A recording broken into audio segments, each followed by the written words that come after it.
মে 2025-এ কানাডার বেকারত্বের হার আরও বেড়েছে। এই মুহূর্তে কানাডার বেকারত্বের হার 7%, অর্থাৎ দেশের মোট জনগণের 7 ভাগই কিন্তু এখন কানাডায় বেকার। এবং এই বেকার জনসংখ্যার সবচেয়ে বড় শহর টরন্টোতে সেখানে প্রায় 8.5%-এর মতো বেকার, অশোয়াতে 9.5%-এর মতো বেকার, এবং উইন্সডরে বেকারত্বের হার আরও বেশি। তো এই বেকারত্বগুলির মূল কারণ কি? একটি অন্যতম কারণ হচ্ছে যে সরকারি সেক্টরে অনেক মানুষের চাকরি চলে গিয়েছে সাম্প্রতিক সময়ে, এবং অন্যদিকে আমেরিকার ট্যারিফ নীতির কারণে অনেক ইন্ডাস্ট্রিগুলি বন্ধ হয়ে যাচ্ছে এবং আগামীতেও বন্ধ হয়ে যাবে।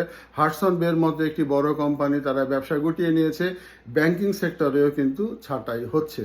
তো এই অবস্থা চলতে থাকবে আরও, আগামীতে আরও কিছু মানুষ অবশ্যই বেকার হবে এই ট্যারিফ নীতির কারণে। তো গভর্নমেন্ট যদি উদ্যোগ না নেয়, যদি চাকরি বাড়ানোর যদি কোনো উদ্যোগ না হয়, তাহলে এই পরিস্থিতি কিন্তু দিনের দিনে আরও খারাপ হয়ে যাবে। এবং এই মুহূর্তের বেকারত্বের হার 2016-র চেয়ে সবচেয়ে বেশি, যদিও কোভিডের সময়ে বেকারত্বের হারটা বেশি ছিল, কিন্তু সেই সিচুয়েশনটা ছিল অ্যাবনর্মাল সিচুয়েশন।